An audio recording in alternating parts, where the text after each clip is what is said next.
அன்பார்ந்த எனது அருமை யூடியூப் நேயர்களுக்கு வணக்கம். இதுவும் ஒரு முக்கியமான பதிவு தான். முக்கியமான பதிவு அப்படின்னு சொல்லி வரும்போது, மனித வாழ்க்கையில்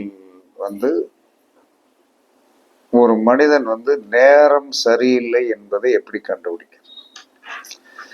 நேரம் சரியில்லை, ஏதோ ஒரு துன்மார்க்கங்கள் வருகின்ற மாதிரி இருக்கிறது என்று சொன்னால், அது எப்படி நமக்கு இந்த சமிக்கைகளை காட்டும் அப்படிங்கிற ஒரு ரகசியம் இருக்கு. அப்ப என்ன ரகசியம் இருக்கு அப்படிங்கும்போது என்ன சொன்னா, வாழ்க்கையே ஒரு ரகசியம் தான். இதை தெரிஞ்சுக்கிட்டீங்கன்னா நீங்கள் கண்டிப்பாக ஒரு சிறப்பான வாழ்க்கை வாழ முடியும். முடியாதுன்னா சொல்ல முடியாது. அந்த வகையில் என்ன சொல்றான்னா, வீட்டில் இருக்கிற கடிகாரம் ஒரு பெரிய முக்கியத்துவம் வாய்ந்தது. இது யாருமே பெரிதாக கடிகாரம் ஏதோ மாட்டியிருக்கோம், எந்த பக்கத்துல மாட்டுறதுன்னு தெரியல, ஏதோ ஒரு பக்கத்துல மாட்டியிருக்கோம். எல்லாம் கடிகாரம் என்பது 24 மணி நேரமும் என்ன சொன்னா, இதயம் துடிக்கின்ற மாதிரி டக் டக் டக் டக் டக்னு ஒரு சத்தம் கேட்டுட்டே இருக்கும். சத்தம் கேட்டுட்டே இருக்கும். அது சாதாரணமான விஷயம் கிடையாது.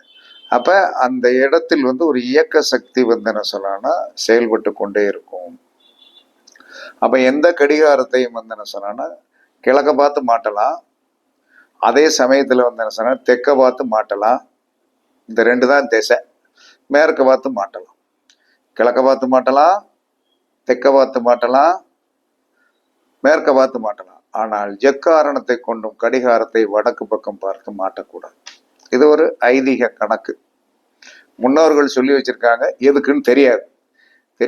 தெரியாதுன்னு சொல்றதுனால தப்பெல்லாம் கிடையாது. அதே சமயத்துல என்ன சொல்றான்னா, இந்த கடிகாரம் ஓடுவது என்ன சொன்னா படக்குன்னு சில நேரங்கள் நின்றும். இப்ப நம்ம கை கடிகாரமே என்ன கேட்டிட்டு இருக்கு, எத்தனை நேரம் திரும்ப திரும்ப பார்த்துட்டே இருக்கும். அப்ப அந்த கடிகாரம் திடீர்னு நின்றும். அப்படி நின்ன உடனே என்ன சொன்னா, வீட்டுல கொஞ்சம் துணிப்பான ஆள்கள் என்ன செய்வாங்கன்னா, கடிகாரம் நின்றுச்சு உடனே செல் எடுத்து வாங்கி போடுங்க அப்படிம்பாங்க. இல்லைன்னா செல்லு எப்பயுமே கடையில போய் வாங்கி நீங்க மொத்தமாவே செல் ஒரு சரம் வாங்கி வச்சுக்கிடுங்க. ஏன்னா இதெல்லாம் ஒரு அனுபவத்தால் ஏற்பட்ட உண்மைகள். அந்த ஸ்டக்குன்னு நின்று அது 2 நாள் கழிச்சு நம்ம நம்ம கண்ணுக்கு தட்டுப்படாது. நீங்க நேரம் சரியில்லை, கொஞ்சம் ஏதோ ஒரு பிணக்குகளோ சங்கடங்களோ வரப்போகிறது என்று சொன்னால், அதை என்ன செய்யும் அப்படின்னா, உங்களுக்கு நீட்டா அது ஸ்டக் ஆகும். ஸ்டக்கான ஒன்று என்ன சொல்றான்னா, நம்ம கொஞ்சம் வீட்டில் கொஞ்சம் ஆன்மீகம் சார்ந்த விஷயத்தில் கொஞ்சம் பற்றுடைய நபர்களை படக்குன்னு அது கண்ணுக்கு தெரியும். எந்த ஒரு மனிதன் ஆன்மீகத்தில் இருக்கிறானோ அவனுக்கு குறை ஈஸியா கண்டுபிடிச்சிருவான். குறைகளை ஈஸியா கண்டுபிடிக்கக்கூடிய ஒரு மனோநிலை அவங்களுக்கு வந்துடும். அது அவங்களுடைய இயற்கையின் ஒரு சுவாவம். அதை நம்ம தப்பா எடுக்க முடியாது. அவங்கள தான் என்ன செய்வாங்க தெரியுமா, வீட்டுல எப்ப பார்த்தாலும் எதையாவது ஒரு குறை சொல்லிட்டு இருப்பாரு, எப்ப பார்த்தாலும் ஒரு குறை சொல்லிட்டு இருப்பாரு அப்படின்னு சொல்லுவாங்க. குறை சொல்லுகின்றவன் என்ன சொன்னான்னா, நம்மளை இம்சப்படுத்த வந்தவன்ல, நம்மளுடைய நல்வழிப்படுத்தவன். அடுப்பாங்கடத்துல போய் ஒரு பெரியவர் வீட்டுல போய் பார்த்தாங்கன்னா, என்ன பாத்திரம்லாம் இப்படி போட்டிருக்கேன்னு கேட்டா அவர் நல்ல மனுஷன் இல்லை.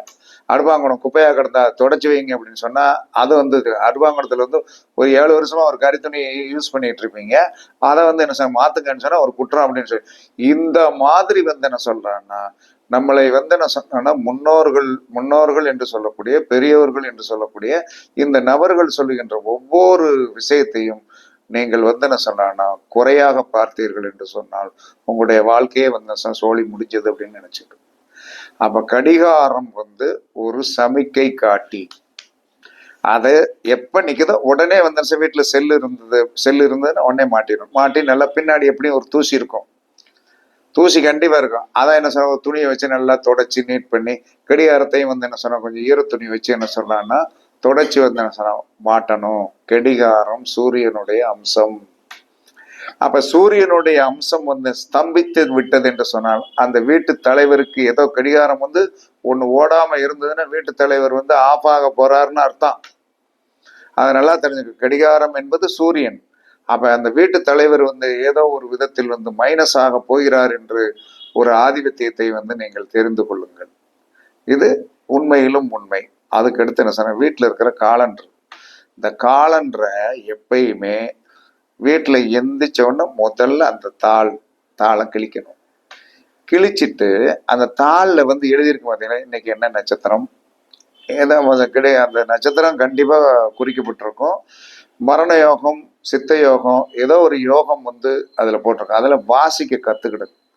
அந்த வாசிக்க கத்துக்கிட்டதுனால பஞ்சபூத தோஷங்கள் வந்து ஒவ்வொரு காலண்டர்லையும் வந்து என்ன சொல்றேன்னா, அன்றைய நாளின் முடிந்து போன நாளின் வந்து தேதிகளை கிழித்து விட்டு அந்த காலண்டர்ல வந்து இன்னைக்கு என்னது மரண யோகமா, அமிர்த யோகமா, சித்த யோகமா, கரிநாளா, கீழ்நோக்கு நாளா, மேல் நோக்கு நாளா, சமநோக்கு நாளா என்பதை கண்டிப்பா பார்க்கணும். இதை பார்க்கும் போது என்ன சொல்றான்னா, இன்றைய நாளின் நிலைமையை வந்து ஓரளவேனும் கண்டிப்பாக தெரிந்து வைத்திருக்கணும். அப்படி தெரிந்து வைத்திருக்கும் போதுதான் நீங்கள் வந்து என்ன சொன்னா சிறப்பான மனிதராக வர முடியும். எப்ப வர முடியும். இது வந்தெல்லாம் வந்து என்ன சொன்னா என்னன்னா வாழ்க்கைக்கு வந்து தேவையான சில உந்துதல் சக்தியை கொடுக்கக்கூடியது. வந்து எல்லாரும் என்ன செய்யணும், என்ன செய்யறோம், இந்த 1ஆம் தேதி பிறந்துருச்சு, தெரு தெருவா காலண்டர் வாங்குறதுக்கு அலையிறோம். யாராவது ஓசியில கொடுப்பாங்களா, யாராவது ஓசியில கொடுப்பாங்களா, ஒன்று கொடுங்களேன் ஒன்று கொடுங்களேன் அப்படின்னு சொல்லிட்டு. அப்படி காலண்டர் ஓசி வாங்கி மாட்டக்கூடாது. இதுல இருக்கிற ஒரு பெரிய தாற்பயம், காலண்டர் ஓசி வாங்கி அவன் காம்ப்ளிமெண்ட்ஸுக்காக கொடுக்குறான். தன்னை விளம்பரப்படுத்துவதற்காக இன்னொரு இடத்துக்கு வந்து என்ன சொன்னா வந்து கடைகளிலும் எல்லா இடத்துலையுமே வந்து என்ன சொன்னா காம்ப்ளிமெண்ட்ஸுக்காக கொடுக்குறாங்க. உங்களுடைய கையால் உங்களுக்கு விருப்பப்பட்ட தெய்வங்களுடைய, உங்களுடைய பாக்கியஸ்தானாதிபதியோ, உங்களுடைய பூர்வ புண்ணியஸ்தானாதிபதியோ, உங்களுடைய லக்னாதிபதி ஆகிய லக்னாதிபதிக்கு உண்டான தெய்வ படங்கள் வந்து எத்தனையோ வந்து இன்னைக்கு காலண்டர்ல கடைகளில் வந்து தொங்கிக் கொண்டு இருக்கிறது இல்லையா, அது உங்களுக்கு வாங்குறதுக்கு வந்து ஒரு வழி இல்லையா அப்படின்னா வழி இருக்கு. ஆனால் நாம் எதிர்பார்ப்பது ஃபுல்லா வந்து என்ன சொல்லணும், யாராவது ஒரு காலண்டர் கொடுப்பாங்களா, கொடுப்பாங்க. அதை பெருமையா வாங்கிட்டு வருவோம். ஓசிய பெருமையா வாங்கிட்டு வந்து வீட்டுக்குள்ள போய் மாட்டுவோம். அப்படி மாட்டக்கூடாது என்பது சாஸ்திரம் சொல்லுகிறது. உங்களுடைய விலை கொடுத்து உங்களுக்கு தேவையானதை, உங்களுக்கு தேவையான படத்தை நீங்கள் வந்து வாங்கி மாட்டுவது அந்த வருஷத்தை வந்து உங்களுக்கு சிறப்பாக நடத்தி கொடுக்க அந்த தெய்வம் தயாராக இருக்கும். நீங்கள் போய் வந்து என்ன சொல்றேன்னா ஓசிக்கு வாங்கும் போது அவர்களுடைய காம்ப்ளிமெண்ட்ஸுக்காக நமக்கு கொடுக்கும் போது அதில் இருக்கிற நிறைகுறைகளை பத்தி உங்களுக்கு தெரியாது. நிறைகுறைகளை பத்தி தெரியாது. உங்களுக்கு விருப்பமான படங்கள் வந்து கிடைத்து விட்டால் பரவாயில்லை. உங்களுக்கு விருப்பமான படம் கிடைத்து விட்டால் நீங்கள் பரவாயில்ல.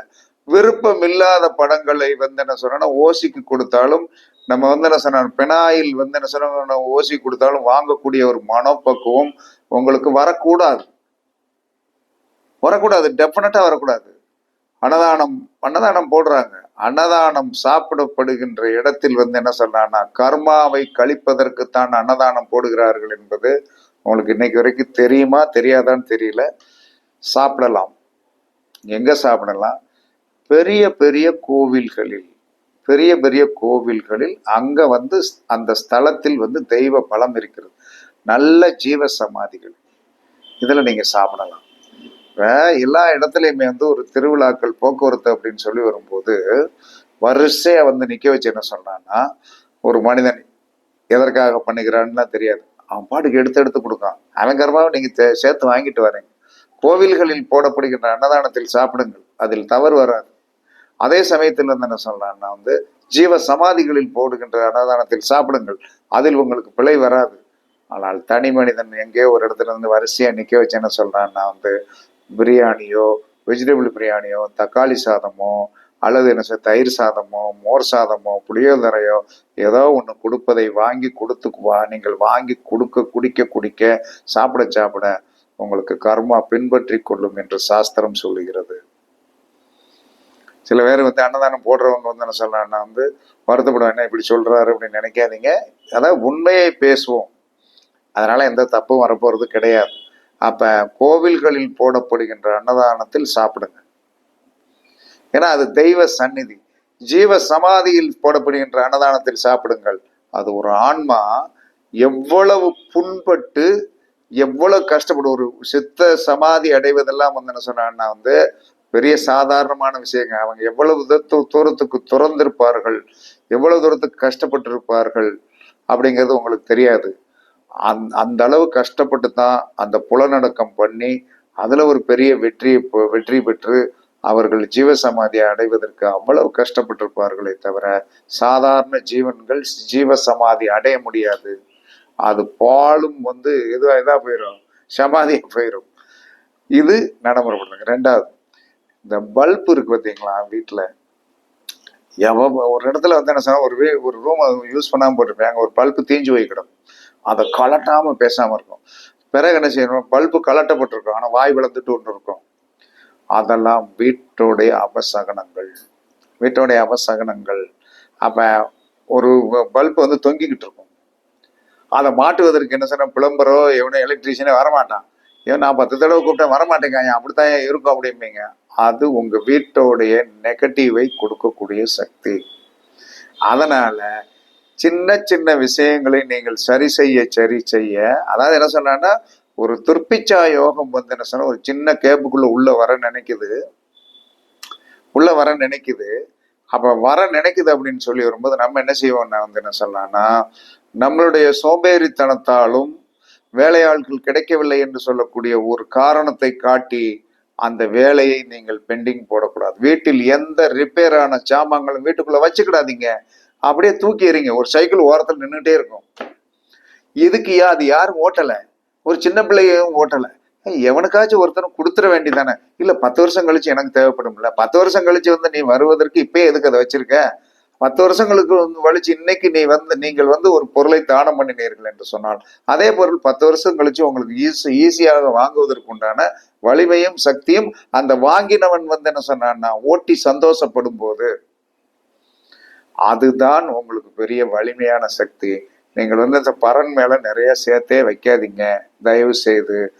அது சேர்த்து வைக்க உங்களுடைய வாழ்க்கையை பின்னோக்கி கொண்டு போகும். இது ஒண்ணு. அதற்கு அடுத்து வந்து என்ன சொல்றான்னா, வீடுகளில் வந்து என்ன இந்த காம்பவுண்டு சுவர்கள்லாம் என்ன செய்யும் தெரியுமா, இவ எல்லாரும் ஒரு வருஷத்துக்கு ஒருக்க நம்ம வந்து தை மாசத்திற்கு முன்னாடி, தை பிறக்கிறதுக்கு முன்னாடி வெள்ளை அடிச்சு நீட் பண்ணி கரெக்ட் பண்ணி வச்சிருந்தோம். இப்ப என்ன சொல்றாங்கன்னா, 5 வருடத்திற்கு ஒரு முறையும் 7 வருடத்துக்கு முன்னே பெயிண்ட் அடிக்க வேண்டிய ஒரு அற்புதமான பொக்கிஷத்தை வந்து அறிவியலாளர்கள் கண்டுபிடித்து விட்டாங்க. எல்லாம் 5 வருஷத்துக்கு ஒருக்க தான் அடிக்கிறோம். அப்ப சுவரில் உறிஞ்சு நிற்கும், அது வாட்டுக்கு பொறிப்பொறியா நெஞ்சு நிற்கும். உங்கள் வீட்டிலுடைய காம்பவுண்டு சுவர் எப்ப பொறியாக விரிஞ்சு நிற்குதோ, கேட்ப சார் அடுத்து ஒரு நல்ல காரியம் நடக்கும் போது எல்லாத்தையும் சேர்த்து செய்யலான்னு இருக்கேன். நல்ல காரியம் நடக்குது, நடக்காம போகுது. வீட்டோடைய, அதாவது ஒரு மனிதனுடைய சட்டை மாதிரி, சட்டை போட்டிருக்கிறது மாதிரி ஒரு வீட்டோடைய சுவருடைய அந்த முன்பகுதி, காம்பவுண்டோடைய முன்பகுதி, சட்டை இல்லாத மனிதன் வாசலில் உட்கார்ந்திருந்தால் எப்படி இருக்கும்? எல்லாரும் ரசிப்பீங்களா? ரசிக்க மாட்டீங்க. சட்டை இல்லாம ஒரு குழந்தை உட்காந்துருக்கு, சட்டை மேல நைட்டியோட போட்டு வந்து ஒரு அம்மா உட்காந்துருக்கு, இதை பார்த்து எல்லாரும் ரசிக்கவா செய்வீங்க? என்ன மெலா கணக்கா உட்காந்துருக்கா, என்ன சின்ன பிள்ளைக்கு ஒரு சட்டை கூட போடக்கூடாதா அப்படின்னு கேட்கக்கூடிய ஒரு காலம் அந்த காலத்தில் இருந்தது. இப்ப எல்லாருமே என்ன சொன்னாங்க, எல்லாருமே வந்து அறிவுரை சொல்லுகின்றவனே என்ன சொன்னா அம்மனமா இருக்கிறதுனால எவனே அறிவுரை சொல்ல மாட்டேன். இங்கதான் தவறு வருது. அதனால காம்பவுண்டு சுவர்கள் எல்லாம் வந்து கொஞ்சம் பெய்டாகி இருந்தால் தயவு செய்து அது உடனே சரி பண்ணுங்க. வீட்டிற்கு செல்வாக்கு வரும், வீட்டிற்கு கண்டிப்பா செல்வாக்கு வரும். நீங்க செல்வாக்கு வரணும்னா குறைகளை சரி பண்ணுங்க, செல்வம் வந்து உள்ளே வந்துடும். அதனால எல்லா மனிதரோட இதான் இந்த நேரம் சரியில்லை என்பதை காட்டுவதற்கு வந்து கண்டுபிடிக்கிற ரகசியம், கடிகாரத்தை சரி பண்ணணும், காலண்டரை சரி பண்ணணும், பல்புகள் வந்து இப்படி தொங்கிக்கிட்டு இருக்கும், அதுல வந்து அதோட இது அட்டை வந்து தொங்கிக்கிட்டு இருக்கும், ஆனா பல்பு எரிச்சுட்டு இருக்கும். இதெல்லாம் வந்து என்ன சொன்னா நெகட்டிவான சக்தியை காட்டக்கூடியது. அந்த வீட்டுக்குள் ஏதோ ஒரு மைனஸ் இருக்கிறது என்பது அர்த்தம். அதே சமயத்தில் வந்து எல்லா விதத்திலும் வந்து யோகம் வர வேண்டும் என்று சொன்னார். எல்லா விதத்திலும் எனக்கு யோகம் வரணுமையா, இவ்வளவு தூரத்துக்கு இத்தனை வீட்டுக்குள்ள இப்படி எல்லாம் இருக்குதுங்கிறத குறைய சொல்லிட்டீங்க, ஒரே ஒரு வழியை சொல்லுங்கய்யா நாங்க நல்லா இருக்கணும் அப்படின்னா. ஒன்றும் செய்ய வேண்டாம்யா, எல்லா மனிதனுமே செய்ய வேண்டிய ஒரே ஒரு ரகசியம், உங்கள் வீட்டில் வந்து என்ன சார் 4 கார்னர் அப்படிங்கிற ஒரு மூளை இருக்கத்தான் செய்யும்.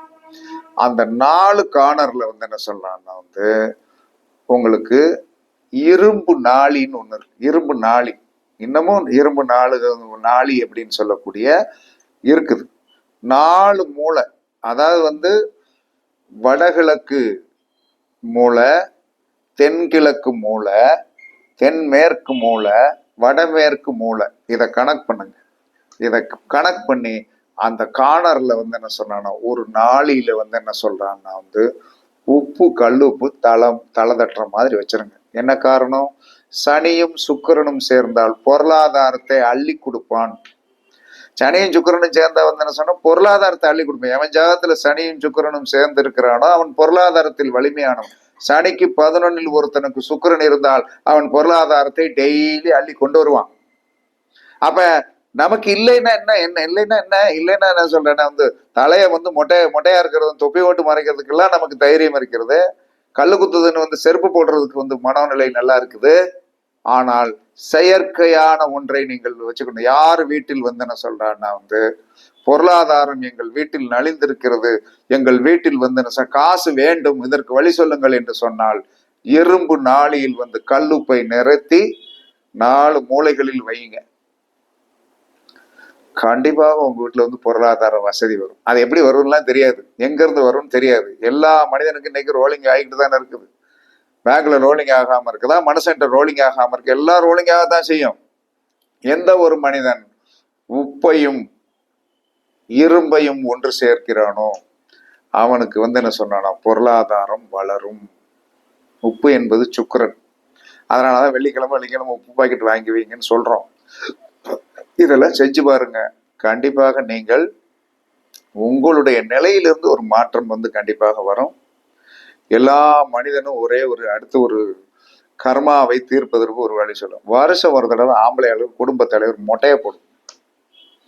அது குலதெய்வத்தில் போட்டாலும் சேர்த்தான், முருகன் கோயிலில் போட்டாலும் சேர்த்தான், பிள்ளையார் கோயிலில் போட்டு எந்த கோயிலில் போட்டாலும் சேர்த்தான். வருடம் ஒரு முறை வந்து என்ன சொல்றான்னா வந்து ஒரு மனிதன் மொட்டை போடணும். மொட்டை போட்டு 3 மாசம்னால அந்த முடி வளராம இருக்கு. 3 மாசம் ஆகும். யங் சேப்ஸுக்கு வந்து சீக்கிரமா வளர்ந்துரும், சின்ன குழந்தைகளுக்கு சீக்கிரமா, வயதானவர்களுக்கு வயதானது.